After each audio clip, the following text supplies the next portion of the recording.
Chez Forrester Création, Steffi informe Thomas que leur cargaison arrive enfin au port. Thomas lui propose, maintenant que c'est réglé, d'aller déjeuner avec son mari. Steffi dit qu'elle va rentrer à la maison avec les enfants. Thomas demande s'il y a eu d'autres observations de Sheila. Steffi dit que non, et pour cela, elle est très reconnaissante. À Il Giardino, Jack regarde Finn dire à Sheila qu'il a besoin de savoir qui est son père biologique. Sheila dit qu'elle ne peut pas lui dire qui est son père et prétend qu'elle ne le sait pas. Finn demande si elle peut le réduire. Sheila lui rappelle qu'il a Jack qu'il aime, et elle l'aime. Finn se lève et claque, je dois y aller. Sheila lui propose de rester un peu plus longtemps.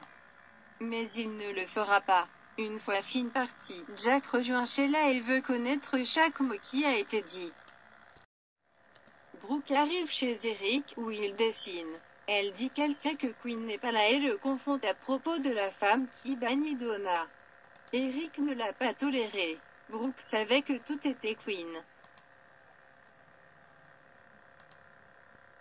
Elle se plaint que sa sœur paye un prix injuste pour ce qui n'était pas une séduction planifiée. Brooke pense qu'Eric a eu une réaction à Donna qu'il n'a pas avec Quinn, à moins que quelque chose n'ait changé. Eric confirme que c'est toujours la même situation. Brooke pense que la réalité doit se faire jour, que le problème n'est pas avec lui, c'est avec Quinn. Elle lui rappelle ses meilleures qualités mais pense que sa loyauté est un problème quand il s'agit de sa femme. Toi et Donna formiez un super couple. Eric se souvient. Ils ont été parmi les moments les plus heureux de sa vie. Brooke sent qu'il aime Donna, son corps lui envoyait un message. Il n'a pas eu la même réaction pour Quinn parce qu'il n'aime pas sa femme. Elle pense que Donna est la femme qu'il lui faut, il est vraiment temps pour lui de reprendre son bonheur. Elle dit, montrez la porte à Quinn. Pour de bon cette fois.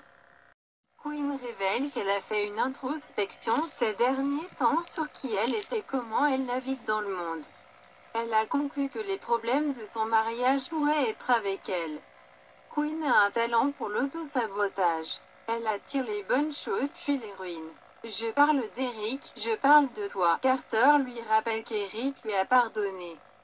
Quinn pensait que le problème d'urgence était le sien, mais c'est Donna qui lui a fait comprendre quel était le problème. Qui veut faire l'amour à quelqu'un en qui vous n'avez pas confiance? Elle déteste être d'accord avec Brooke sur quoi que ce soit, mais elle avait raison de dire qu'elle était imprudente avec l'amour d'Eric. Je le regrette tellement, mais je vais arranger les choses. Au bureau d'études, Carter trouve Quinn regardant loin et dit qu'il espère que les choses vont bien avec elle et Eric. Quinn s'ennuie de la facilité de leur relation et déteste qu'elle lui brise le cœur. Carter rappelle que c'est fini, il devrait en rester là. Il demande à nouveau à propos d'Eric. Quinn confie qu'ils n'ont toujours pas réglé les choses dans la chambre. Carter imagine que c'est difficile compte tenu de ce qui s'est passé avec Donna. Quinn le regarde bouche bée après avoir entendu et suppose que c'était de l'une des femmes Logan. Elle confirme que ça fait très mal. Carter dit qu'il espérait qu'ils vivraient leur meilleure vie et seraient synchronisés. Quinn dit qu'elle n'a pas abandonné, mais souhaite que les sœurs Logan leur donnent une pause. À la maison, Finn dit à Steffi qu'il a perdu l'appétit à Il Giardino. Il y a quelque chose que vous devriez savoir. Il ne veut pas de secret entre eux. Steffi se prépare à lui dire quelque chose de mal. Finn admet avoir vu Sheila au restaurant. Steffi est bouleversée et se demande si elle le harcèle maintenant. Finn raconte qu'elle a dit que c'était une coïncidence. Il a clairement indiqué qu'il ne pouvait pas passer du temps avec elle et respectait l'opinion de Steffi à ce sujet. Steffi lui a demandé s'il l'avait repoussé. Finn devait lui poser une question qu'elle seule saurait. Qui est mon père biologique? Steffi apprend que Sheila prétend qu'elle ne sait pas.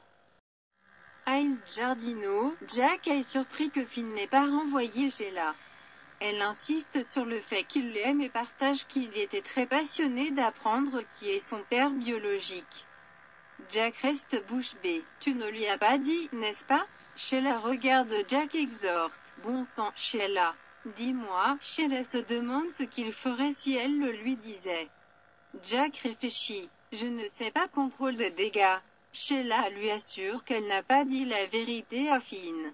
Elle a regardé dans ses beaux yeux et lui a menti. Elle a dit qu'elle ne savait pas qui était son père. Jack lui prend les mains et la remercie de l'avoir couvert.